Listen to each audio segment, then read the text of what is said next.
Eh bien, bonjour à toutes et à tous. Alors, je vais activer la caméra pendant 2 minutes.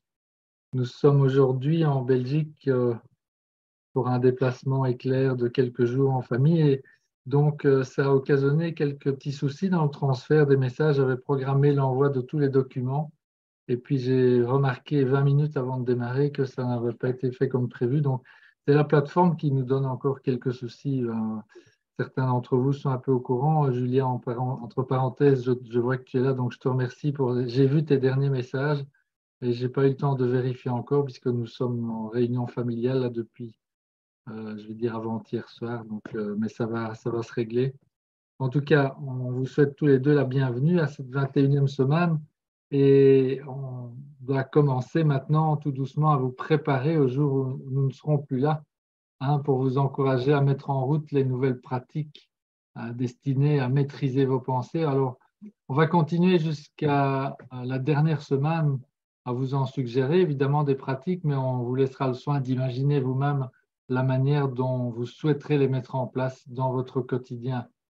Alors, regardons ce qu'il y a au programme d'aujourd'hui. Il y a encore du neuf, ce sera comme ça jusqu'à la dernière séance. Vous allez chaque fois recevoir des outils supplémentaires, c'est le but. Alors, une fois n'est pas coutume, aujourd'hui, je vais, pendant la première partie de cette séance, vous raconter une histoire. Une histoire vraie, évidemment, et une histoire à propos d'une personne très, très, très spéciale et qui a changé la vie de millions et de millions de personnes depuis un demi-siècle, même un peu plus maintenant. La raison principale pour laquelle je vais vous raconter cette histoire, c'est de vous permettre de réaliser, si c'est encore nécessaire évidemment, que tout ce que vous avez appris et pratiqué depuis le début de cette formation, de la clé de la maîtrise, eh bien, ça représente tout ce que vous avez besoin de savoir pour obtenir ou transformer tout ce que vous désirez dans votre vie. Alors, je vais couper la caméra, c'est la semaine sans caméra. Ça vous aidera à rester concentré, enfin en tout cas ceux qui voilà. Je ne sais pas, je n'ai pas fait de statistiques pour voir combien préfèrent la caméra et combien préfèrent ne pas la voir, mais du coup, c'est pour ça qu'on alterne maintenant d'une semaine à l'autre.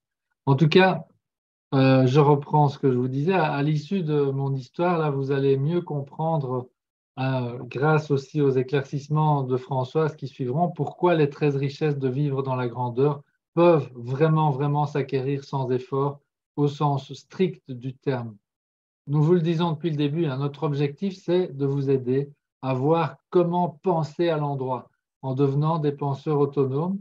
Et on vous donnera à étudier un dernier texte de Ralph Waldo Emerson que vous aurez, je pense, vraiment envie de découvrir. Voilà, alors maintenant, rentrons sans plus tarder dans notre histoire. Attendez, j'organise le tout petit écran de notre PC portable ici pour avoir au moins une vision sur ce que je suis en train de vous raconter, parce que sinon, ça risque d'être un peu compliqué. Voilà. Donc, je démarre mon histoire. C'est une histoire vraie, je vous l'ai dit. Je pense que vous allez l'aimer. Alors, c'est l'histoire d'un jeune homme qui a une merveilleuse maman, le type de maman qui encourage les rêves de ses enfants. Et c'est une femme irlandaise pleine de vitalité, mariée à un immigré italien qui n'a pas peur du travail. Cet immigré était jardinier. Et en fait, on est aux États-Unis au moment de la Grande Dépression de 1929, mais en fait, dans ce cours, vous avez appris à mettre les principes avant les personnalités, le temps et l'espace. Donc, intéressez-vous vraiment aux principes qu'il y a derrière notre histoire. Tout ce petit monde travaillait dur pour ne pas mourir de faim, mais malgré leur état de pauvreté, la maman avait un rêve pour son fils et elle partagea ce rêve avec lui. Elle rêvait que son fils devenait un grand écrivain. Elle pensait qu'il pourrait devenir vraiment grand et lui, en fait, le fils, il a cru sa mère, forcément. Et donc, il commença à écrire des petites histoires. Il continua à l'école et lorsqu'il fut en dernière année, les dividendes commencèrent tout doucement à arriver. Ses parents l'écoutaient fièrement donner son discours de cérémonie de diplôme qu'il avait évidemment écrit lui-même. Le rêve commençait à se matérialiser. Et si au début, il voulait surtout plaire à sa mère, ce rêve était devenu petit à petit authentiquement le sien, sa raison d'être en fait. Il adorait savoir que ces mots se transmettaient aux gens au niveau de leur tripes. Nous sommes maintenant en juin 1940 et la guerre, malheureusement, met un terme à ce rêve. Alors qu'il était en droit d'aller à l'université, comme beaucoup d'autres jeunes hommes, ben, il partit à la guerre. Il fut assigné à un bombardier et il effectua une trentaine de missions. Il servit plus qu'honorablement, avec fierté aussi, et il reçut plusieurs médailles avant même d'avoir atteint l'âge de voter. Mais tout le monde sait que lorsqu'une guerre se termine, ben, les vétérans sont vite oubliés, et ça se passa pour lui aussi, comme pour des milliers d'autres. Et que se passa-t-il ensuite? Ben, notre jeune homme découvrit rapidement qu'il y avait très peu de travail pour un aviateur avec un diplôme de collège. Mais la guerre et ses performances l'avaient rendu confiant. Donc, il quitta le Massachusetts, son pays natal, on va dire, oui, pour New York. Il avait 900 dollars en poche. Donc, avec ça, il loue un appartement bon marché, il emprunte une machine à écrire et il revient à son rêve, pensant qu'il allait se remettre à écrire et devenir un grand écrivain, ou au moins un écrivain qui serait payé pour ce qu'il écrit en attendant de devenir célèbre.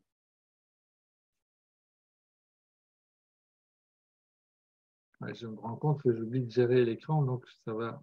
Voilà, donc la suite. Il écrit la nuit, il bat le pavé la journée pour faire connaître ses écrits, mais ça ne fonctionne pas. C'est un échec même total. Il a appelé plus de 50 magazines qui ont tous ignoré son travail. Même chose pour les journaux qui consulta encore et encore sans succès. Alors, ben, vivant dans une cuisine infectée de cafards complètement fauchés, il n'avait plus le choix. Il revient à Boston, dans le Massachusetts. Après beaucoup d'efforts et des douzaines d'interviews dégradantes, il trouve finalement un job comme collecteur de primes d'assurance. Ce métier n'existe plus aujourd'hui. Ben, on appelait à l'époque ces gens des agents de débit, allant de maison en maison pour collecter les primes hebdomadaires. Donc, il fait cela. Pendant cette époque, il rencontre une fille, ils se marient tous les deux et il utilise son statut d'ancien combattant pour obtenir une maison. Il se passe 10 misérables années. Alors vous pourriez deviner pourquoi, n'est-ce pas? La plupart des frustrations viennent si la vie que nous essayons de faire tenir ensemble se limite à la faire tenir ensemble et manque de passion. Il y a 2 semaines, rappelez-vous, nous expliquions que nous vivons la vie que nous choisissons. Ben, ça, c'est exprimé aussi dans la deuxième vérité.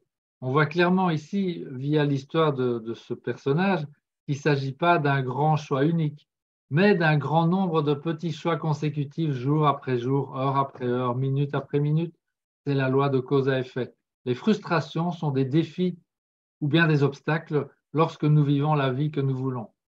Nous les accueillons, nous les affrontons, nous les résolvons chaque fois que nous le faisons, nous rapprochons de nos buts essentiels. Voilà. Mais ici, malheureusement, il n'est pas en train du tout de vivre ses rêves. Voilà. Donc, notre jeune homme, maintenant dans la trentaine, mène une vie sans but authentique, comme la plupart des gens d'ailleurs. Donc, les frustrations inévitables, lorsqu'il n'y a pas de véritable but, deviennent la routine quotidienne.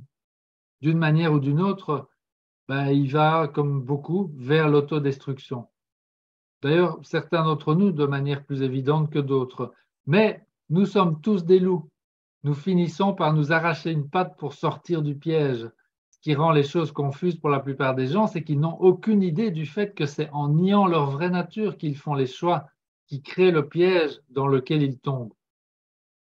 Comme nous le disions dans les 2 dernières semaines ici, accepter le principe implique d'assumer 100% de la responsabilité personnelle. Les gens qui ne savent pas ce que vous savez, hein, c'est-à-dire que nous sommes toujours en train de créer, même la personne qui pense qu'elle n'a pas de créativité est aussi toujours en train de créer, entre parenthèses. Eh bien, le monde intérieur est égal au monde extérieur, vous le savez, n'est-ce pas? Quoi qu'il en soit, notre héros est maintenant en plein dans l'âge adulte. Il ne savait pas ce que vous savez. La bataille chaque mois pour payer l'emprunt, vivre et survivre tous les jours avec des commissions dérisoires était en train de laisser des traces. Et comme tant de gens, il se sentait victime. C'est la loi de cause à effet, faisant des mauvais choix inconscients car nous détestons la vie que nous avons. Lorsque nous nions nos buts essentiels et que nous nous sentons victimes ou bien tristes et frustrés et que nous rejetons la responsabilité sur autrui ou sur autre chose, eh bien, nous rejetons en même temps la loi de cause à effet et nous mettons un piège en place. Et nous espérons à un certain niveau que nous serons capables de nous mordre la patte pour nous en sortir, ou blâmer les autres, ou pire encore, espérer que quelqu'un d'autre que nous-mêmes viendra nous sauver. Alors, un soir, après avoir manqué une commission importante, il décida de s'arrêter au bar et de boire un verre. Cela devint une habitude sur le chemin de la maison. Cela devient bientôt 2 verres, puis 3. Bon, bref, vous devinez ce qui vient ensuite. Il détruisit l'amour de sa femme et de sa fille, et un soir, en rentrant à la maison, il découvrit qu'elle l'avait quitté. En quelques mois, il perdit la maison. C'est cela, en fait, le loup qui se mange la patte. Ceci dit, parfois, nous ne nous mangeons pas la patte d'une façon évidente. Nous dérivons, à la manière décrite par Thoreau, vers une vie de désespoir tranquille, dans l'amorosité comme une victime. Il peut y avoir un sourire sur votre visage, mais il n'en est pas, ce sourire n'est pas dans vos yeux. Nous avons abandonné et nous nous demandons silencieusement quel chemin ma vie a-t-elle prise? Où est l'aventure? N'y a-t-il rien d'autre que cela? Souvent, nous faisons ça d'une manière subtile. Donc, ne considérez pas son addiction à l'alcool en pensant que cela ne s'applique pas à vous. Nier nos dons et nos buts essentiels, nier l'appel du héros qui nous invite à nous lancer dans le voyage du héros, conduit toujours à quelque chose de négatif. Un divorce, des drogues, le jeu, une codépendance tumultueuse, même la télévision, les jeux vidéo ou d'autres fantaisies du même ordre. Tout cela pour éviter la souffrance. Ok, alors revenons à l'histoire de notre jeune homme alcoolique. Donc, il perd la maison et il se dirige vers l'ouest dans son vieux taco rouillé, tout en travaillant dans des petits emplois souvent humiliants. Il termine à Cleveland et les choses ne font que s'empirer. L'apitoiement sur lui-même et l'alcool continue et même s'amplifie. À nouveau, la plupart des gens vont ici faire une comparaison. Je voudrais vous encourager à ne pas comparer, mais à vous identifier, spécialement ceux d'entre vous qui n'ont pas encore réellement plongé dans l'aventure, le voyage du héros. Vous voyez, l'expérience de la clé de la maîtrise ne consiste pas à mieux composer avec ce que nous avons créé jusqu'à ce stade, mais à créer quelque chose d'entièrement différent, à nous épanouir dans notre intention de vie. En fait, ne pas écouter notre désir de cœur ne conduit pas nécessairement à une vie gaspillée dans la boisson ou à se complaire dans l'apitoiement sur soi, mais y a-t-il réellement une différence entre cela et laisser notre vie dériver dans la conformité? Ok, quoi qu'il en soit, je suis sûr que vous avez compris. Donc, notre héros atterrit à Cleveland, il devient rapidement non fiable et inemployable et se fait même licencier de job comme accompagnateur d'autobus chez Howard Johnson ou comme le garçon qui remet les quilles en place dans un bowling. Bref, à 35 ans, il ne parvient même plus à garder les emplois subalternes comme ceux-là. Alors un jour, il prend finalement une grande décision. Après 2 nuits passées en cellule de dégrisement, notre clochard, très sale et débraillé, à la barbe bien fournie et relâchée, et bien sûr il fait froid et il pleut. Alors la décision, il se rend chez un prêteur sur gage avec ses 30 derniers dollars. Il pleut des cordes, il est trempé et il attend l'ouverture du magasin. Frissonnant de froid, il ne peut détacher les yeux du revolver qu'il voit dans la vitrine, à 29 dollars. Il va acheter le revolver et se faire sauter la cervelle. Alors la question, petit sondage à main levée, prendriez-vous conseil auprès de cet homme? Voilà, on va faire un petit sondage à main levée, donc dites-moi honnêtement si vous voyez ce personnage en face de vous et vous avez besoin d'un conseil, est-ce que intuitivement vous dites oui, je vais l'écouter. Ah oui. Donc je fais une petite pause dans l'histoire, faites-moi un petit signe. Est-ce que vous feriez? Donc dites-moi main levée, personne ne lève la main. Ben, si, Corinne a dit non. Chantal a dit, mais on ne sait jamais. Jérôme, non. Ouais, Didier lève la main, mais lui, il sait déjà qui est derrière la barbe. C'est une vraie photo de notre Ah héros. ouais, C'est une photo non. Ah du ben, temps ça où il dit non. était dans les 36e dessous. Voilà.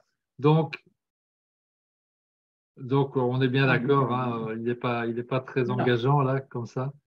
Et donc, effectivement, pour une raison quelconque, voilà, heureusement pour lui, le prêteur sur gage ne se présente pas. Hein, peut-être qu'il faisait juste un peu trop froid. Donc, notre héros cherche un abri, un endroit chaud et sec, au moins jusqu'à l'ouverture du prêteur sur gage. Il trouve une librairie et là, il commence à lire. Et puis les choses s'enchaînent. Socrate, Norman Vincent Peale, Aristote, Emerson. Alors il reprend un tout petit peu espoir. Il se remet en route vers l'Est, allant de ville en ville, lisant, cherchant un moyen de changer sa vie. Roulant, faisant des petits travaux et lisant, cherchant un moyen, un secret, un indice, quelque chose. Il est persuadé que c'est là, dans ses livres, et la route entre Cleveland et Concord est longue. Mais c'est à Concord, dans le New Hampshire, donc c'est sur la côte est, que toutes les bonnes pensées qu'il était en train de charger dans son monde intérieur le conduisent à la découverte. C'est un livre très spécial qu'il avait trouvé. Ce livre connectait entre elles pour lui toutes les pièces du puzzle métaphysique. Quel était ce livre? Le livre s'appelait La réussite grâce à une attitude mentale positive par Napoleon Hill et Clement Stone. C'est Clement Stone, si vous vous rappelez, qui avait rendu Napoleon Hill riche et fameux. Et ils ont conçu à deux ce livre remarquable. Une parfaite alliance mastermind, ça vous dit quelque chose?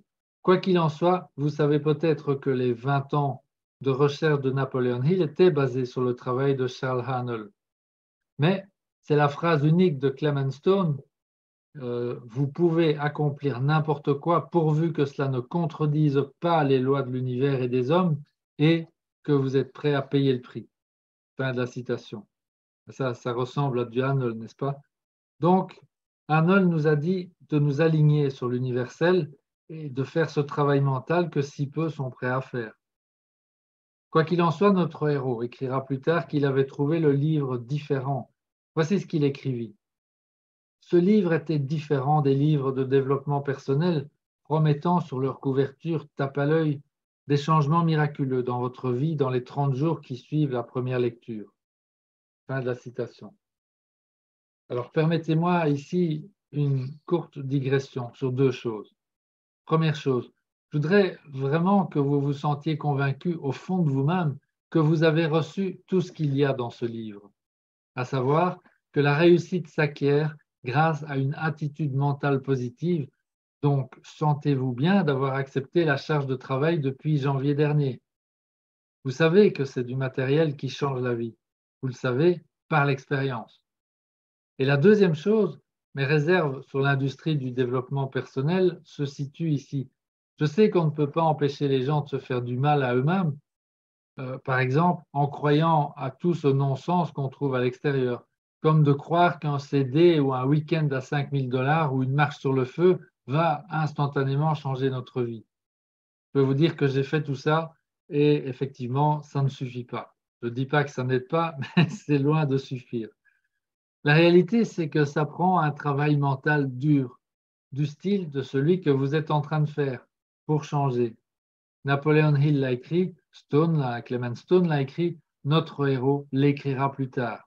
Ils l'ont tous écrit. Il n'y a pas de repas gratuit. Regardez, nous avons mis quelque chose de spécial en place pour les gens et vous êtes une énorme partie de cela. Non seulement vous êtes en train de payer le prix et d'aider chaque semaine la communauté dans l'Alliance par vos partages, etc., les sondages, dans les emails, en nous appelant parfois, rendant cette expérience unique, nous aidant à créer un environnement où les gens peuvent réellement apprendre ce qu'il faut pour changer, apprendre à s'aider eux-mêmes. Alors, entre parenthèses, c'est pour cela que nous sommes si attachés au concept de bourse d'études prépayée, car ça nous permet et ça permet à tout le monde d'avoir accès à quelque chose qui pourra fonctionner pour eux ou elles, si et seulement si, évidemment, ils sont prêts comme vous à faire les efforts requis. Alors voilà, ça c'est assez digressé. Maintenant, revenons à notre histoire. Donc, notre héros s'arme de courage, il élargit sa zone de confort. Il répond à l'appel, si vous préférez, et il pose sa candidature pour un travail dans la compagnie d'assurance de Clement Stone. Il reçoit une bonne formation, tant au niveau de l'esprit que de la méthode, et il s'en tire si bien qu'il reçoit une promotion. Mais il cherche à entrer dans des marchés ruraux comme vendeur d'assurance. Il se retrouve dans le Maine. Malgré que les principes enseignés par Clement Stone soient les mêmes, la manière de travailler dans les zones rurales est différente. Et notre héros découvre par lui-même comment procéder. Rappelons-nous qu'il est lui-même issu d'un environnement de ce type. Et alors, la chose se produit. Il entend l'appel. Il résiste. L'appel consistait à écrire un manuel sur les zones rurales. Il se rappelle son rêve d'être écrivain. Il résiste encore, ne se sentant pas à la hauteur. Vous vous rappelez le sentiment d'être indigne dans la zone de confort. C'est ça. Mais cette fois-ci, la chose est déjà bien ancrée dans son cœur et notre héros réticent obéit enfin à la voix intérieure, à son désir de cœur. Il écrit le manuel et ensuite il est pris de doute, se demandant de qui est-ce que je me moque, de M. Stone, qui pourrait être intéressé par mes écrits. Alors, de nouveau, seriez-vous prêt à prendre conseil auprès de quelqu'un empli de doutes sur lui-même? Non, pas vraiment. Alors, il se sent obligé par sa petite voix quand même d'envoyer son manuel. C'est son désir de cœur, son intention d'être écrivain, donc il l'envoie. Il commence à espérer que quelqu'un dans les journaux de M. Clement Stone le lise et réalise qu'il est un grand écrivain. Alors un petit flashback. Pendant qu'il travaillait à son manuel, il avait rencontré Beth, une femme, une fille, et ils s'étaient mariés. Et enfin, le miracle se produit. Il se fait que quelqu'un dans les bureaux de Clement Stone lit son manuel et Beth et notre héros se retrouvent sur le chemin de la maison mère à Chicago. Notre héros réticent est chargé d'écrire la newsletter hebdomadaire pour la force de vente de sa compagnie. En parallèle, Clement Stone avait commencé une publication appelée Succès illimité. Et 2 ans après la venue de notre héros à Chicago, l'éditeur en chef de la publication part à la retraite. Notre héros pose sa candidature pour le job et il l'obtient. La publication contenait principalement des astuces pour la vente et des articles de motivation. En 10 ans, la publication passe de 2000 abonnés à 155 000 abonnés. Et notre héros est maintenant un gestionnaire et un écrivain. Il vivait enfin une vie qui avait du sens pour lui. Il avait un but et il était dans le moment présent. Et la croissance était au rendez-vous en plus. Il voulait vraiment écrire un article puissant et il le fit dans la publication consacrée à Ben Hogan, un champion de golf ayant eu un accident. Il avait adoré les sensations ressenties pendant qu'il écrivait l'article. Hogan ne pouvait plus marcher, mais il participa et gagna quand même des tournois importants. Et notre héros s'identifia à l'histoire de Hogan qui s'était sorti d'une situation apparemment impossible. Donc, il met ses sentiments dans l'article. Et maintenant, c'est l'univers qui soutient notre mission de vie lorsque nous y mettons tout notre cœur. Un éditeur new-yorkais a une rage de dents, et dans la salle d'attente du dentiste, il tombe sur l'exemplaire de la publication qui contient l'article. Il le lit et est époustouflé par le style et le cœur. Il fait réparer sa dent, puis il retourne à son bureau et écrit une lettre à notre héros dans laquelle il lui dit qu'il croit qu'il a un énorme potentiel. Alors, qui est notre héros? Il est temps de vous le révéler. C'est Og Mandino, l'auteur du plus grand vendeur du monde, qui fut publié 18 mois plus tard, vendu à 50 millions d'exemplaires, traduit dans plus de 25 langues. L'auteur aussi de nombreux autres livres inspirés par Stone et Hill qui apprirent de Harnell et, écoutez bien, de Emmett Fox. Et vous avez été exposé à plus de matière que Og ne l'a été. Faisons un peu de R2A2 ici. Ben, Ogmandino a entendu l'appel lorsqu'il était encore jeune homme, mais il ne connaissait pas encore ce que vous avez appris sur la persévérance. Et il n'avait pas découvert le livre de Clement Stone. Nous avons partagé ces choses avec vous. La diète mentale, elle vient de Emmett Fox. Ils ont été influencés par le Sermon sur la montagne d'Emmett Fox, un livre qui a influencé aussi des millions de gens comme Ogmandino. Cette liste est remplie de choses qui permettent de relier votre expérience à celle de Ogmandino. Mais je vous le demande à nouveau, est-ce que maintenant, vous prendriez conseil auprès de cet homme? Son plus grand conseil, bien sûr, ne viendrait pas de ses mots, mais de sa vie.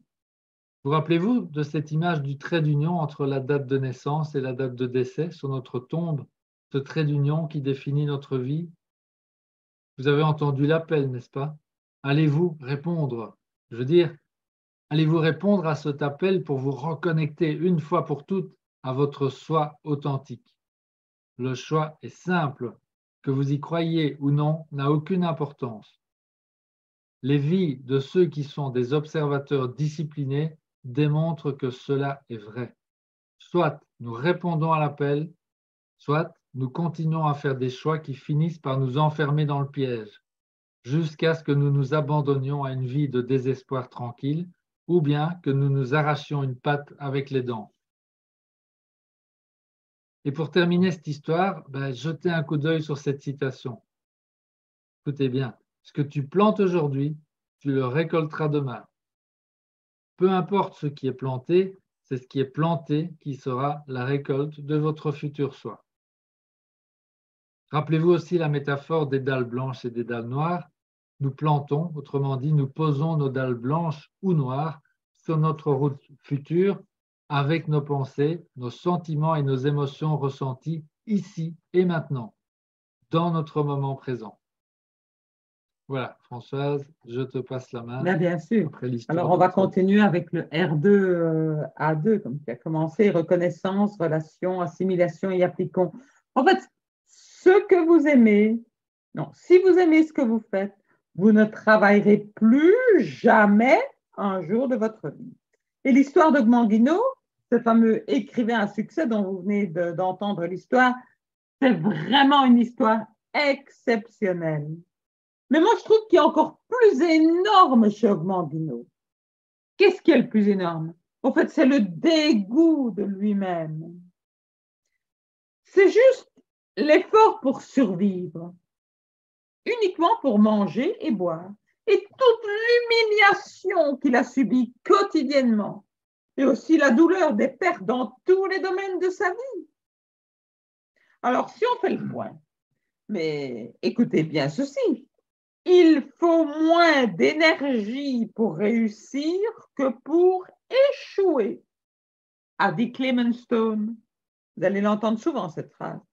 Et ça, c'est le but de l'histoire que nous partageons avec vous en détail. Vous savez, passer des haillons à la richesse, c'est une très grande chose, mais ce n'est vraiment pas le principal. Et Clement Stone, il a prouvé dans son système de réussite qui n'échoue jamais qu'il faut beaucoup moins d'énergie pour réussir que pour échouer. Le succès qu'Ogmandino a connu comme auteur, là, en fait, il s'est fait pratiquement sans effort, si on peut dire. Alors que la souffrance qu'il a connue avant ça, et elle a été un passage, mais difficile, épuisant au quotidien, et ça ravageait sa fierté de vie. Donc, il a dédié son livre, le plus grand vendeur du monde, qui était vendu, comme l'a dit Luc, à 50 millions d'exemplaires, il l'a dédié à Clement Stone. Et l'une des choses que Gmandino a vraiment apprises de Clement Stone était le système à succès qui n'échoue jamais. En fait, il existe une magnifique suite à ce livre, c'est le plus grand vendeur du monde. Et une suite à ça, c'est Suite et fin d'Ogmandino. C'est remarquable. Et tout ça, ça a inspiré la clé de la maîtrise que Mark Januszewski a construite pour vous. Mark, vous savez, c'est 8 entreprises de marketing de réseau les plus prospères avec les mêmes principes solides qu'Ogmandino. Et il s'agit de comprendre un principe fondamental de Clement Stone. Clement Stone a voulu prouver qu'il faut beaucoup moins d'énergie pour réussir que pour échouer. Et oui, vous allez encore l'entendre. Et cela, c'est juste le temps que vous passez à vous remettre de la culpabilité de ne pas faire éventuellement votre travail, ou bien le souci financier, ou bien le stress, ou je ne sais pas moi, le temps de récupération, la contrainte émotionnelle et la récupération de tout ça. Les mensonges que vous vous racontez à vous-même et aux autres, et la douleur de ne pas faire les bonnes choses de la bonne façon, alors que vous savez que cela ronge même littéralement votre vie.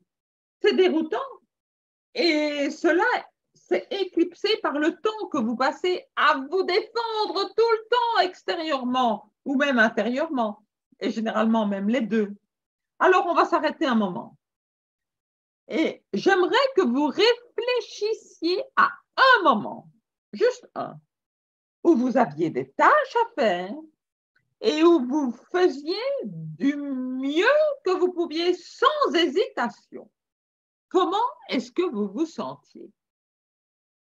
Ben, le plus excellent, c'est quand vous savez que vous avez fait de votre mieux.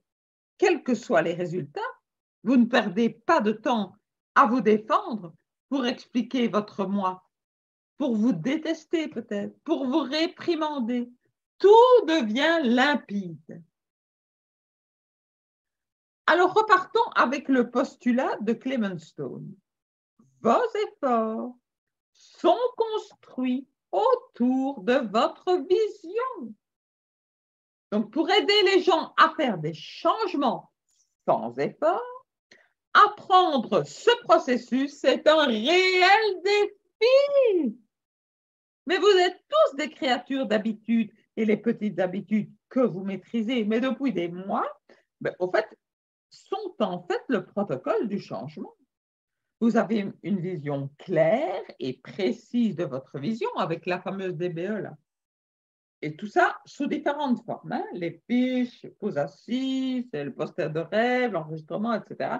Les formes couleurs, tout ça vous maîtrisez.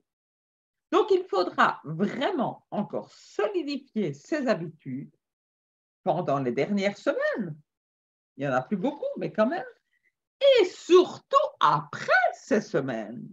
Le changement va devenir de plus en plus facile.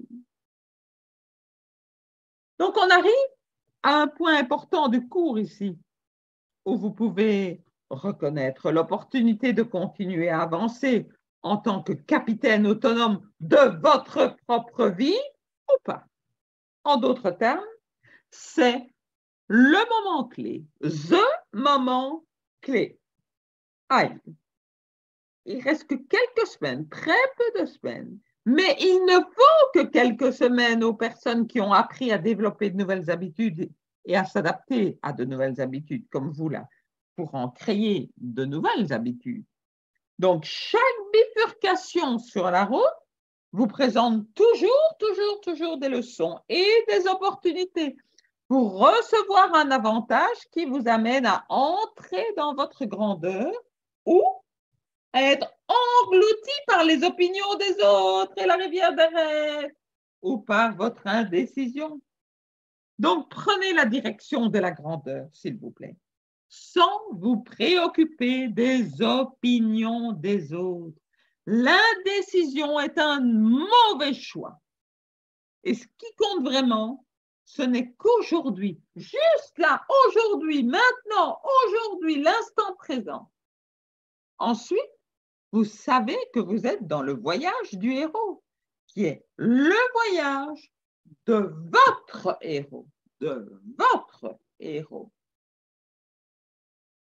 Alors, cette sagesse que vous apprenez à exploiter, elle se trouve dans la Bible, ça dépend qui l'interprète, et aussi dans beaucoup d'autres textes, mais elle se retrouve chez Arnold, chez Emerson, Deepak Chopra, etc. Bref, la sagesse intérieure est tout autour de vous. Et maintenant, vous savez qu'elle a toujours été en vous aussi. Alors, pour aujourd'hui, on va revenir simplement à Deepak Chopra, qui, au fait, c'est vraiment un homme remarquable, hein, il relaye les anciennes vérités avec beaucoup de simplicité. Et dans les 7 lois spirituelles du succès de Deepak Chopra, la quatrième loi, la quatrième de toutes ces lois-là, c'est la loi du moindre effort. Elle relaye le principe de la moindre action, d'aucune résistance, comme dans la nature qui vous montre l'exemple. Moi, je dis toujours, la nature, c'est l'exemple extraordinaire. Ou bien dans le film, dans Star Wars, par exemple, Yoda le dit, il n'y a pas d'essai. Et dans la nature non plus, hein, l'herbe, elle n'essaye pas de grandir, l'herbe. Elle pousse, c'est tout. L'oiseau, il n'essaye pas de voler, le brave. Il vole, c'est tout. Et vous, vous êtes le plus grand miracle de la nature, c'est tout. C'est comme ça, c'est ainsi, vous êtes le plus grand miracle de la nature. Point final. Personne ne peut suivre votre cheminement pour vous et personne ne sait quand vous intégrerez toutes ces informations de manière à vous rendre inébranlable. Mais l'important, cela reste vous, toujours vous dans cet instant présent, ici et maintenant. Alors, toujours avec Deepak Chopra, il partage ceci. L'intelligence de la nature fonctionne avec une facilité sans effort, avec insouciance, harmonie et amour. Et lorsque vous exploitez les forces de l'harmonie, de la joie et de l'amour, mais vous créez le succès et la bonne fortune sans effort. Et voici le meilleur. Et lorsque vous êtes en harmonie avec la nature, lorsque vous êtes dans la connaissance de votre vrai moi, de votre moi véritable, eh bien, vous pouvez utiliser la loi du moindre effort. Wow, quel cadeau! Est-ce que vous reconnaissez que le vrai travail que vous faites ici, là, depuis le 1er jour, depuis le mois de janvier, c'est d'arriver à cet état de vivre chaque instant dans le présent? Alors, entrez dans cet espace où vous pouvez utiliser la loi du moindre effort. Ça fait vraiment partie du voyage du héros. Hein? Comme trouver votre vrai, votre véritable moi, ça vous met tout de suite, automatiquement, dans la loi du moindre effort. Donc, les miracles se produisent partout, avec une facilité, mais déconcertante. Comme ça. Eh bien, lorsque vos actions sont motivées par l'amour et amplifiées par ce désir brûlant des choses que vous voulez passionnément créer, et pour certains qui commencent déjà à se produire. Alors, notre Deepak Chopra, là, il explique ceci.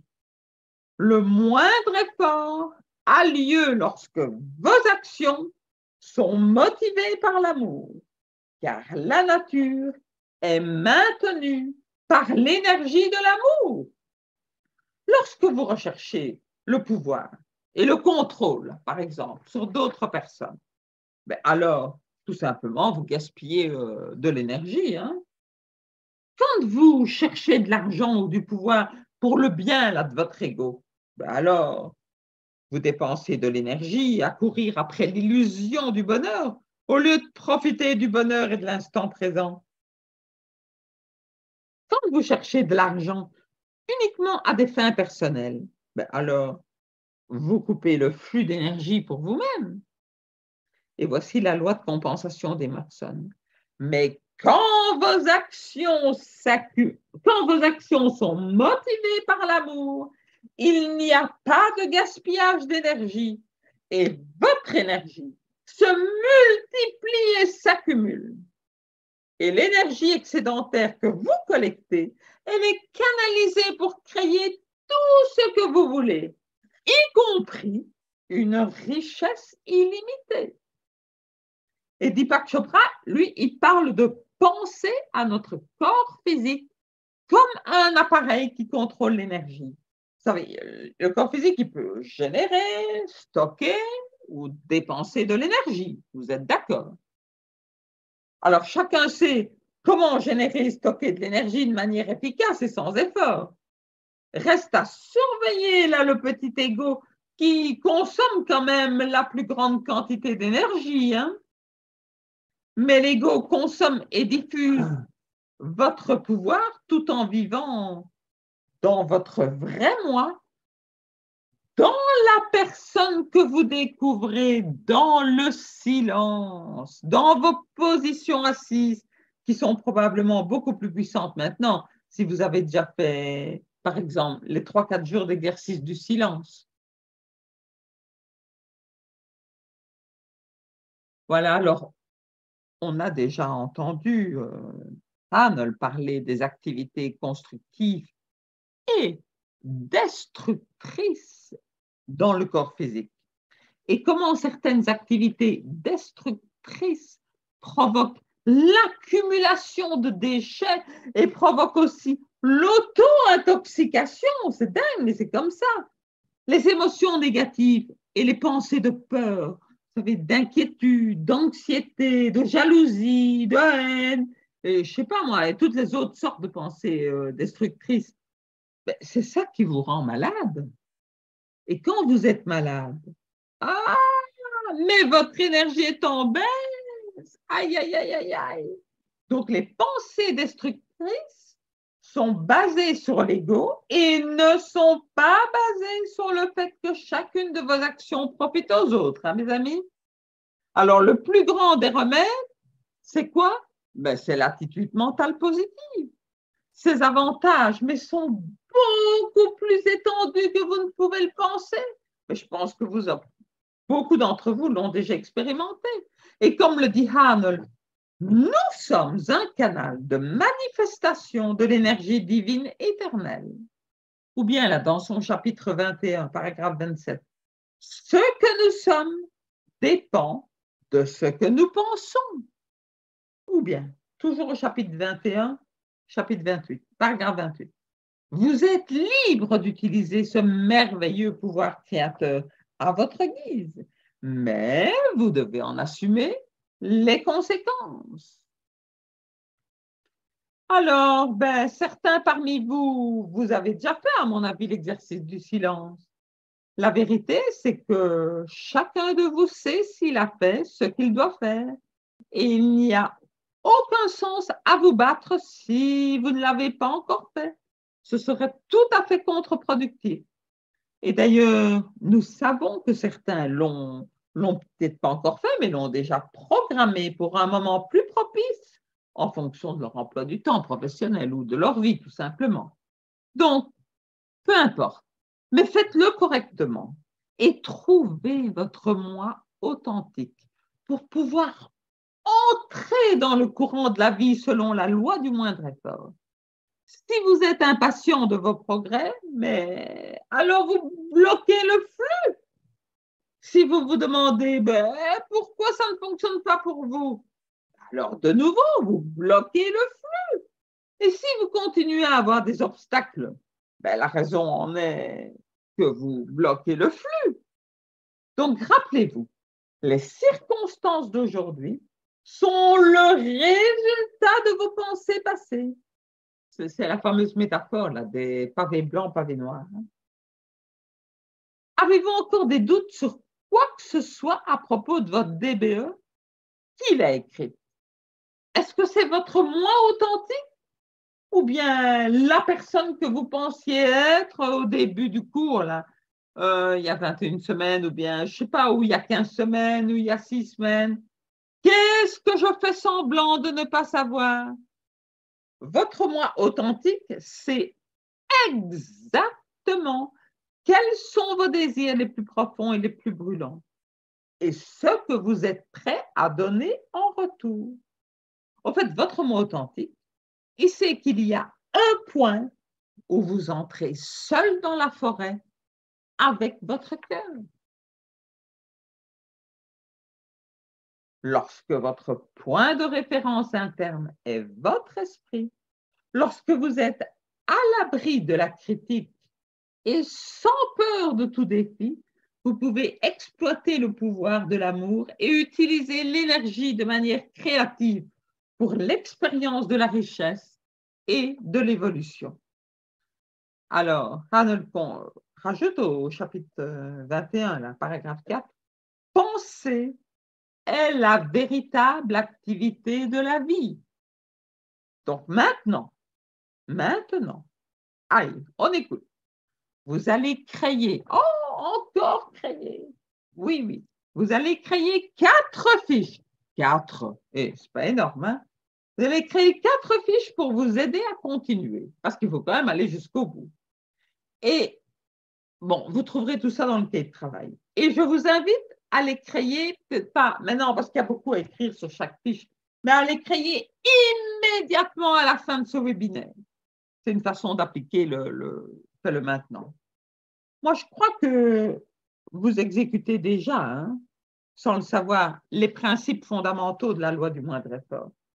C'est une progression que vous avez tissée dans l'expérience de la clé de la maîtrise depuis la semaine. Rappelez de la semaine sans opinion, là. No opinion, qui était la semaine, au fait, avant la fameuse diète mentale. Et en réalité, c'est le cœur même du chef-d'œuvre de Napoleon Hill et de Clement Stone. Le succès grâce à une attitude mentale positive. Donc, pour en revenir aux fiches, vous allez utiliser ces 4 fiches qui sont dans le cahier de travail, mais que nous allons passer en revue maintenant. Et vous allez continuer à appliquer la loi du moindre effort à un niveau beaucoup plus conscient. Au moins, jusqu'à ce que votre futur moi apparaisse pour de bon et prenne le relais. Et si vous avez, forcément, la plupart de vous, vous avez plusieurs piles de fiches en cours, c'est pas grave. C'est pas grave, hein? Vous complétez, vous doublez même la quantité de fiches s'il faut, par pile. Alors, on va regarder un petit peu de près ce que c'est que cette loi du moindre effort, les fameuses 4 fiches. La première fiche, l'acceptation. C'est la première loi du moindre effort. Je vais lire ça avec vous. Je pratique l'acceptation. Aujourd'hui, j'accepte les personnes, les situations, les circonstances et les événements au fur et à mesure qu'ils se produisent. Je sais que ce moment est comme il devrait être, car l'univers entier est comme il devrait être. Je ne lutterai pas contre l'univers tout entier en luttant contre ce moment. Mon acceptation est totale et complète. J'accepte les choses telles qu'elles sont en ce moment, pas telles que je souhaite qu'elles soient. Donc, lorsque vous luttez contre le moment présent, en fait, vous luttez contre l'univers entier, hein. L'acceptation, ça signifie savoir que le moment présent, il est tel qu'il doit être, parce que l'univers entier est tel qu'il doit être. Vous êtes face à une nouvelle expérience à vivre harmonieusement, mais vous avez déjà un petit peu été drillé à vivre ce genre d'expérience. Pensez au webinaire précédent. Lorsque vous avez appris à utiliser, par exemple, vous vous rappelez là, les sentiments blessés comme outil, la peur, etc. Mais vous savez que votre insistance sur la façon dont le monde devrait vous traiter et le fait de vous sentir blessé, c'est tout à fait puéril. C'était l'histoire, si vous vous rappelez, de Nathalie qui vous rejetait là, quand vous lui annoncez que vous alliez acheter une Ferrari rouge. Nathalie, elle ne pense pas comme vous, c'est tout, quoi. Point final, elle n'a pas même besoin de vous. Alors, acceptez maintenant vos sentiments blessés comme un rappel de combien vous vous souciez de votre nouvelle réalité. Donc, pour votre info, je rappelle encore une fois, tous ces textes pour vos cartes, c'est dans le cahier de travail, hein. Alors, la loi du moindre effort suivante, c'est la responsabilité. Ayant accepté les choses telles qu'elles sont, je prends la responsabilité de ma situation et de tous les événements que je considère comme des problèmes. Je sais que prendre des responsabilités signifie ne blâmer personne ou quoi que ce soit pour ma situation. Et cela inclut moi-même. Je sais aussi que chaque problème, c'est une opportunité déguisée. Et cette vigilance aux opportunités me permet de saisir ce moment et de le transformer en un beaucoup plus grand bénéfice. Donc, la responsabilité, ça signifie au fait de ne blâmer personne ou quoi que ce soit, y compris soi-même. Ayant accepté la circonstance, donc cet événement ou cet obstacle ou ce problème, en fait, la responsabilité signifie alors la capacité d'avoir une réponse créative à la situation qui se présente maintenant. Chaque problème contient de toute façon une graine d'opportunité. Et cette prise de conscience, ça vous permet de prendre juste un moment là pour réfléchir et de le transformer en quelque chose de meilleur, en une meilleure situation. Donc le texte, c'est la deuxième fiche. On écrit le texte sur la deuxième fiche. Oui. Donc ça répond en fait cette deuxième fiche différemment à toute situation que vous avez déjà vécue peut-être. Et moi je suis sûre que vous vous en souvenez. Ça fait des semaines, ça fait des mois que nous mettons tout en place dans le sens de la loi du moindre effort. Et comme nous l'avons dit dès le premier jour, c'est vraiment un processus cumulatif dans le but d'une progression cachée. Et les fameuses questions, qu'est-ce que je fais semblant de ne pas savoir? Ou bien, que ferait ensuite la personne que j'ai l'intention de devenir? Ben, tout ça, ça fait partie de cette progression cachée. Hein. Alors, la troisième loi du moindre effort, c'est ne pas chercher à se défendre. Je suis sûre que vous allez vraiment, beaucoup vont se reconnaître là. Aujourd'hui, ma conscience reste établie dans le ne pas chercher à se défendre. Je renonce à la nécessité de défendre mon point de vue. Je ne sens pas le besoin de convaincre ou de persuader les autres d'accepter mon point de vue. Je reste ouvert à tous les points de vue et ne suis attaché de façon rigide à aucun d'entre eux. Donc, dès que vous arrêtez de dépenser tout un tas d'énergie pour vous défendre, blâmer les autres et résister, au fait, vous ouvrez le flux.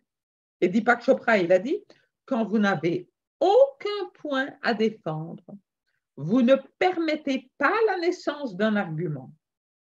Si vous cessez de vous battre et de résister, vous vivrez pleinement alors le présent qui est un cadeau. Ça, c'est vrai. Et c'est là où l'opportunité se présente, où vous pouvez reconnaître les miracles et les cadeaux parce que vous êtes présent. Et la confiance de la diète mentale, le no opinion, l'absence d'opinion et la loi de substitution sont vraiment les éléments qui constituent la nécessité de ne pas chercher à se défendre. Ne pas chercher à se défendre. Ça commence par du non-jugement. Alors, la quatrième fiche, en fait, elle résume c'est une nouvelle fiche, mais c'est juste la répétition des titres des trois autres. Appliquer la loi du moindre effort, c'est vivre au quotidien avec acceptation, responsabilité, ne pas chercher à se défendre. Et Augment Guinaud a écrit « Je vis ce jour comme si c'était le dernier. J'évite avec fureur les tueurs du temps. Je détruis avec action la procrastination. Alors, passez à l'action instantanément après l'appel et la loi du moindre effort deviendra une habitude. Et revendiquons-le. Savez-vous que vous avez déjà suffisamment de confiance en vous là, maintenant, pour reconnaître que vous avez vraiment tous les outils en main pour démanteler totalement la peur? Alors, revendiquez-le parce que vous avez fait le travail. Et comprenez-vous qu'être présent, ça signifie vivre cette journée comme si c'était la dernière de votre vie. Et cela, ça vous ouvre à reconnaître toutes sortes d'opportunités. Comprenez-vous que fais-le maintenant, 25 fois, 2 fois par jour. C'est l'action qui détruit la procrastination. Youpi! Hop, c'est fait là. Comprenez-vous que les doutes que vous rencontrez sont finalement vos cadeaux pour démembrer ces mêmes doutes. Et les exercices que vous avez faits pour utiliser la colère, l'indignation, la peur, la culpabilité, les sentiments blessés comme des outils, eh bien, ceci, ça développe la prise de conscience et la responsabilité. Il vous aide d'ailleurs à vous retrouver dans la non-recherche de vous défendre. Et à faire tous ces exercices, vous avez vraiment payé le prix. Eh bien maintenant, donnez-vous la permission. Vous avez déjà entendu ça. Donnez-vous la permission et revendiquez cet état d'esprit de vous retrouver vous-même sans rechercher à vous défendre. On estime que la grande majorité de notre énergie, elle est dépensée pour défendre intérieurement ou extérieurement, bien sûr, notre point de vue. C'est totalement du gaspillage de chercher à se défendre. Donc, revenez à votre moi authentique. Souvenez-vous, moi je suis sûre que vous vous rappelez de ça, au début du cours, je sais, ça fait longtemps, comment l'exercice là, pas d'opinion, vous vous rappelez ça, no opinion, comment ça vous a aidé à préparer la diète mentale? La suppression de votre besoin de donner votre opinion, d'abord ça vous a éveillé, ça vous a permis, mais de cesser de vous fier aux opinions des autres. Et bien maintenant, vous vous redirigez vers la diète mentale. Et si vous pouvez accomplir le couplage, ne pas chercher à se défendre avec le pas d'opinion au cours des 3 prochaines semaines, votre esprit va devenir clair et votre énergie va devenir sans limite. Et il est donc temps d'utiliser la loi de substitution au lieu de vous défendre. Clement Stone, il a prouvé qu'il fallait beaucoup moins d'énergie, je le rappelle, beaucoup moins d'énergie pour réussir que pour échouer. Donc, les 4 nouvelles fiches que vous allez confectionner, là, juste après le webinaire, eh bien, mélangez-les tout simplement dans vos piles. Et nous commençons ensemble vraiment ce plaisir final pendant que vous vous replongez dans la diète mentale cette fois. C'est important, vous savez, cette diète mentale. Ce sera pratiquement sans effort que vous allez exécuter les combinaisons entre les 4 points suivants. Vous n'avez pas d'opinion, vous avez bien fait cette diète mentale, vous avez un mastermind qui vous soutient et surtout, vous avez quelque chose de très spécial qui est la loi du don. Alors, au lieu de donner une opinion qui est de vous défendre finalement, au lieu d'être critique, qui est juste une autre opinion basée sur l'ego, mais donnez juste de l'amour. Voilà comment je suis si certaine que vous avez quelque chose de magique à donner. C'est de l'amour.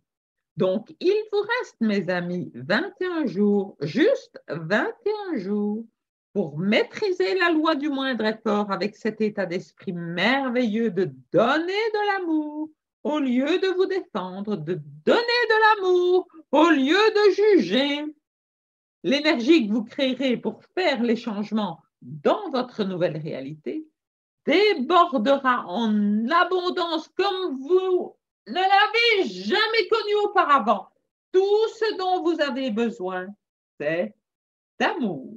L'amour est tout ce dont vous avez besoin. Et si vous le donnez, vous le recevrez automatiquement en plus grande quantité que ce que vous ne pouvez imaginer.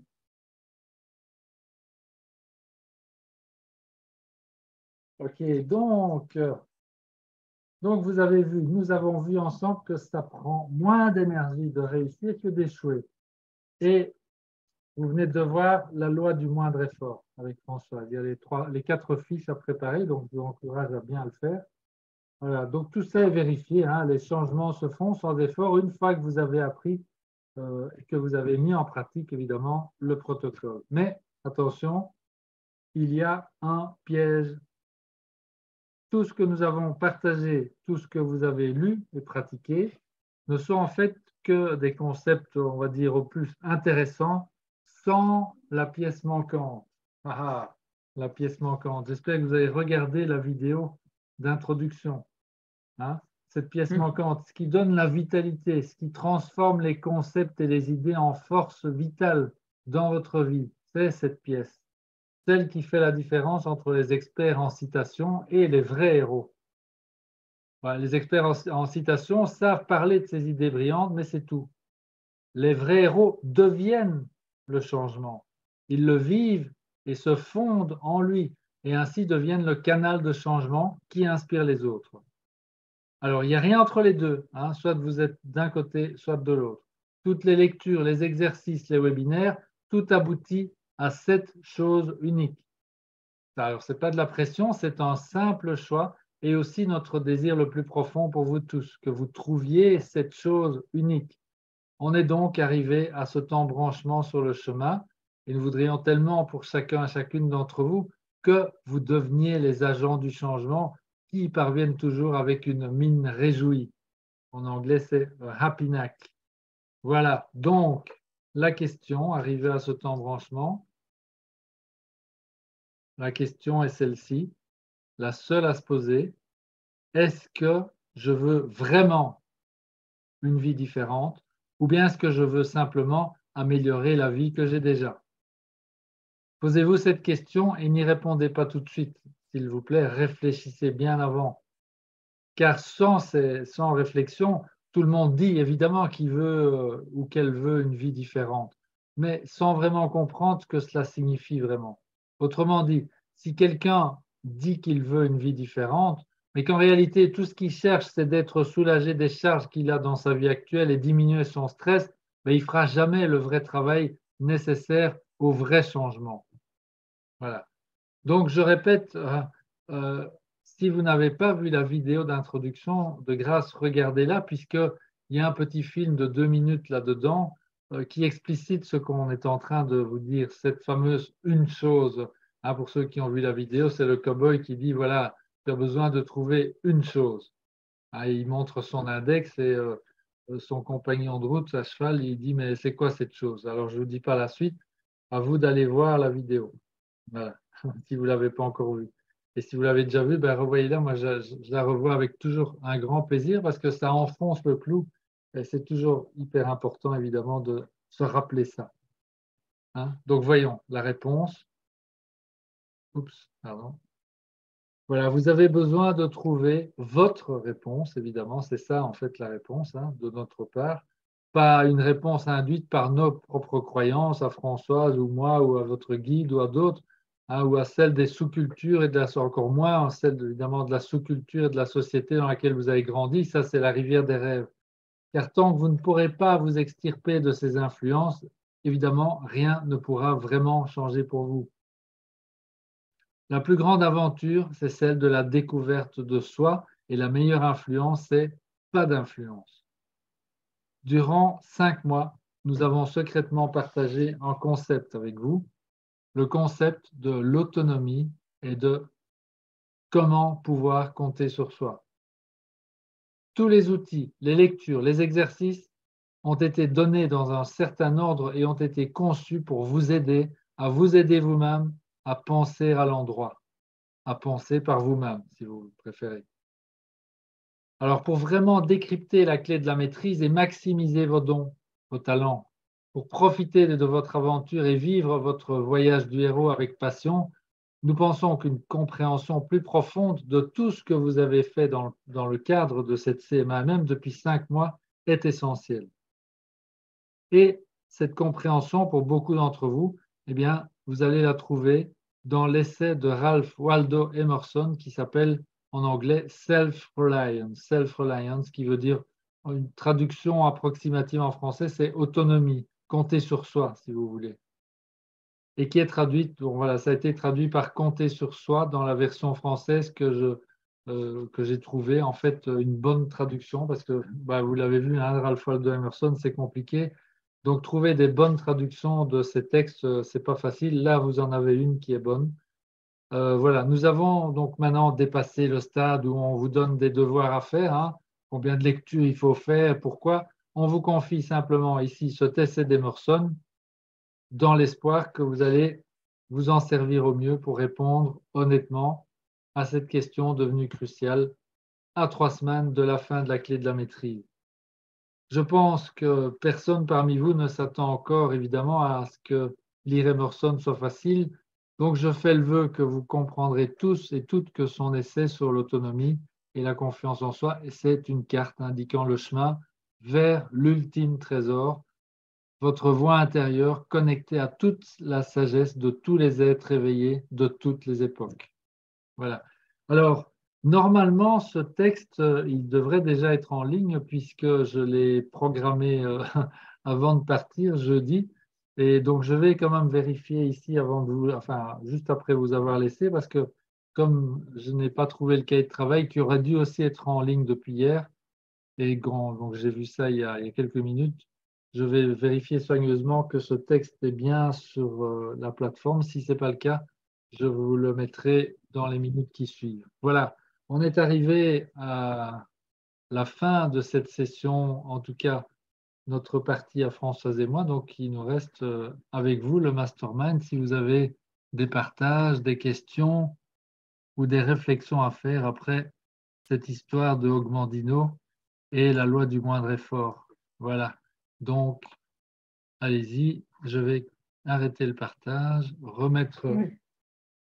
Il y est? Ah, ok. Oui, ça que bon, donc cette plateforme est encore très déroutante pour moi. Oui, je suis un petit peu chaque fois stressé de savoir si ça passe, si ça passe pas. Enfin voilà. Donc apparemment, elle y est, donc c'est bon. Et pour Julia, si tu es toujours là, Julia, je vais vérifier.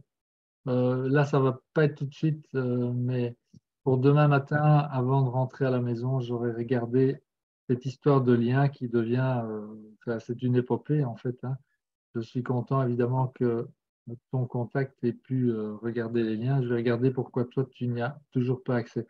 Et de façon générale, d'ailleurs, je vous invite, si vous avez quelques minutes, de vérifier éventuellement les liens de la partie de l'espace visiteur pour voir si vous y avez accès normalement. Parce que je cherche de l'aide là pour m'aider à découvrir ce qui ne va pas. Parce que de mon côté, tout fonctionne. Là maintenant, à coup sûr. Et donc, et je sais que vous ne me racontez pas de bêtises. Hein, je sais qu'il y a des choses qui peuvent ne pas fonctionner à l'extérieur. Il y a des configurations qui font que ça peut arriver. Donc, j'ai besoin d'un maximum de retours. Donc, je vous remercie d'avance pour ça. Et merci à toi, Julia, aussi, jusqu'à présent, de m'avoir aidé. Donc, alors voilà, Julia, justement, je vois que tu as levé la main. Hello, Julia. Ah, bonjour. Ah non, j'ai pas fait. Non, c'était pour. Ah, tu n'as pas levé, excuse-moi, j'avais vu ta main. Je suis là, d'accord pour.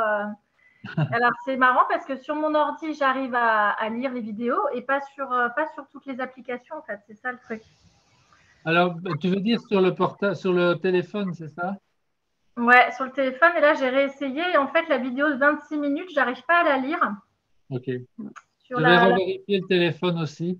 Parce que c'est vrai que suite à nos derniers échanges de jeudi ou de mercredi, je ne sais plus, il y avait encore un bug par rapport au téléphone, effectivement. C'était très curieux. Ouais, c'était ça, ouais.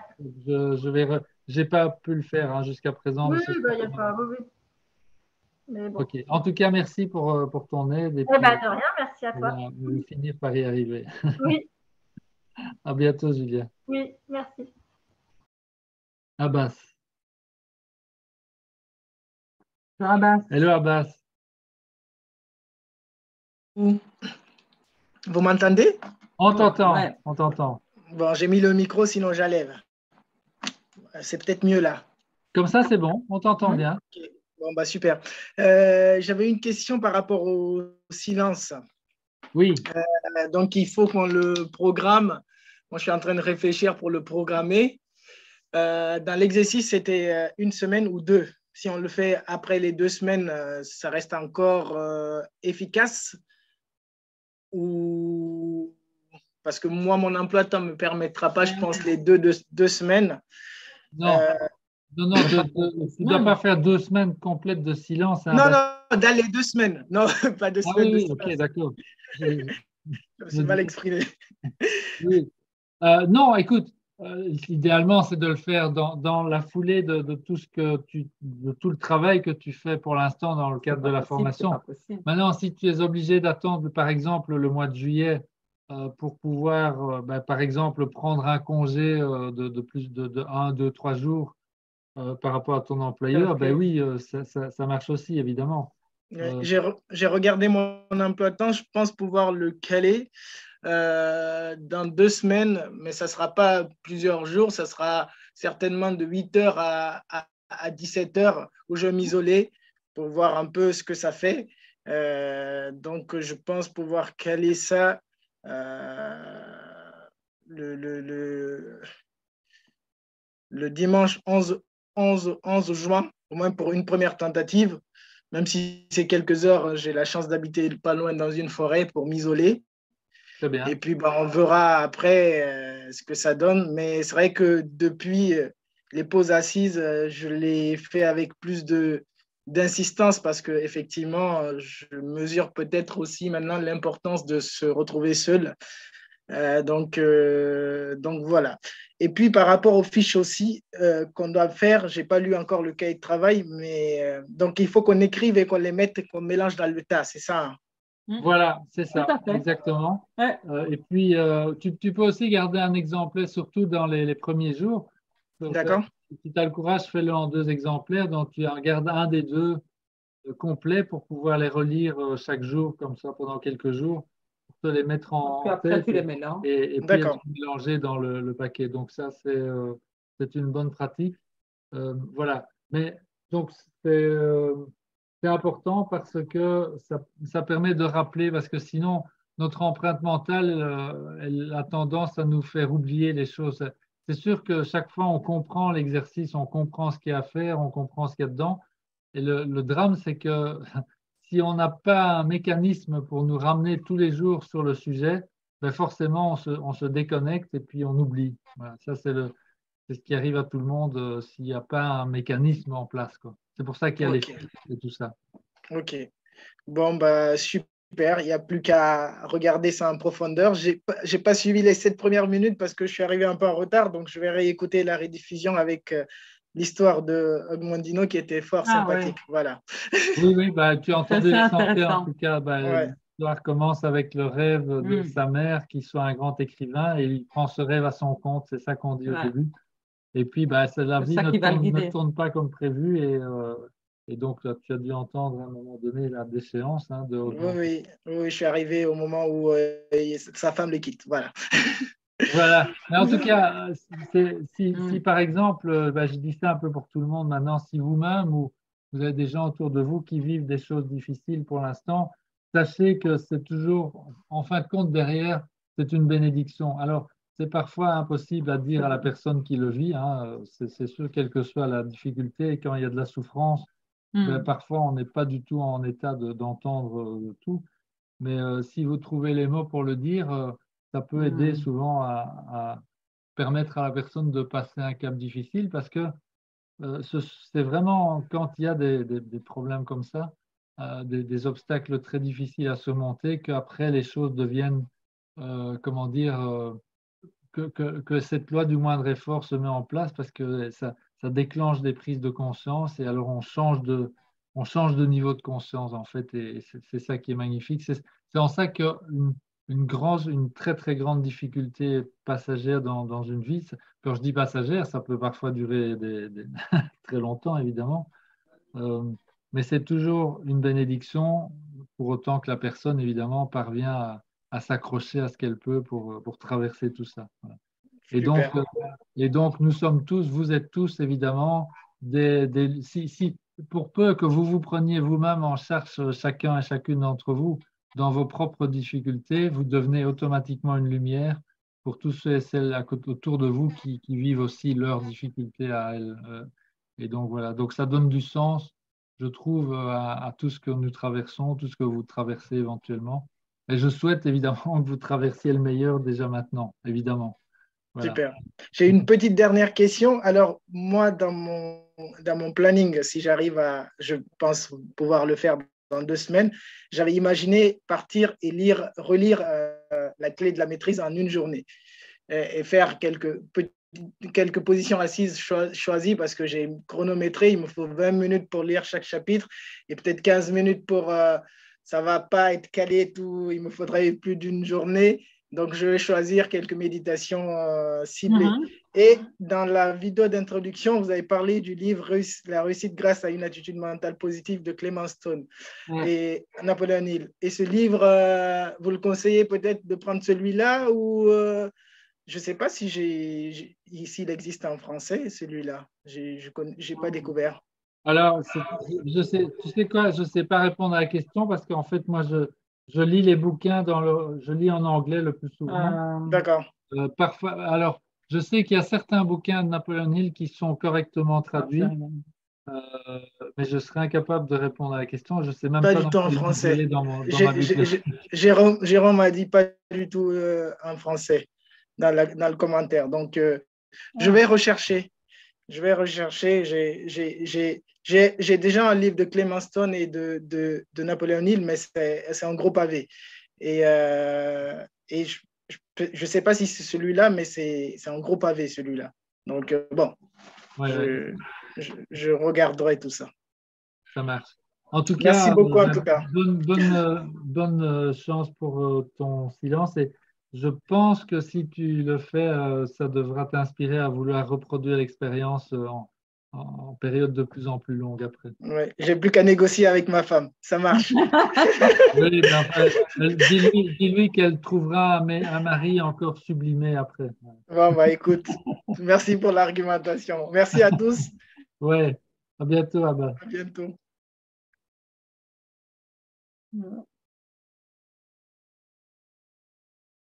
Je ne vois pas le bouquin de Clement Stone en français. Non, mais je serais incapable de répondre. Non, je suis en train de regarder.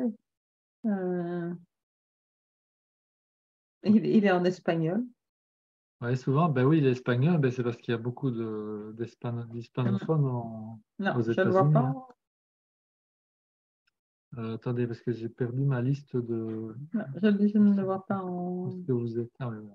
en français. Donc, est-ce qu'il y a d'autres on l'a en anglais. D'autres mains levées? Attendez, j'ai perdu ma liste de participants. Ici. J'ai perdu la liste des participants. Je ne trouve plus. Ah voilà, ça y est. Mon écran est vraiment trop petit. C'est pas possible. Est-ce qu'il y a des questions dans le chat? Je ne crois pas. Ça a l'air bon. Ah oui, Corinne qui me dit, je peux accéder à la partie visiteur, les liens fonctionnent et je peux voir la vidéo Vimeo. Ouais, c'est avec Vimeo que j'ai eu des problèmes.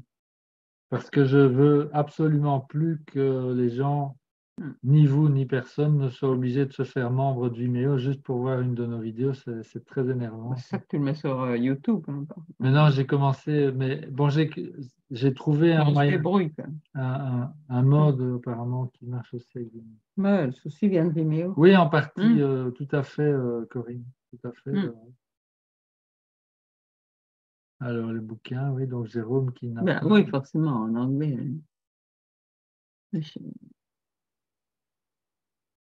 Alors oui, le meilleur vendeur du monde, c'est aussi un livre d'exercice, hein, les amis. Donc, Marc qui base d'ailleurs son... C'est un livre d'exercice. Bon, après, donc il y a 10 parchemins. C'est un peu comme le mécanisme des vérités et des richesses. Donc chaque parchemin, là, il est suggéré de le lire pendant 1 mois chaque jour. Et donc c'est le même mécanisme qu'avec Vivre dans la grandeur. Bon, c'est complémentaire, on va dire, mais l'idée est la même. Donc voilà, à vous de voir si ça vous plaît ou pas. Moi, j'ai bien aimé. Hein, c'est un super bouquin. Bon, évidemment, 50 millions d'exemplaires, si ça n'avait pas été un bon bouquin, il n'y aurait pas eu ça. Hein. C'est sympa. Ok, alors est-ce qu'il y a d'autres questions par partage? Donc, c'est le moment. Sinon...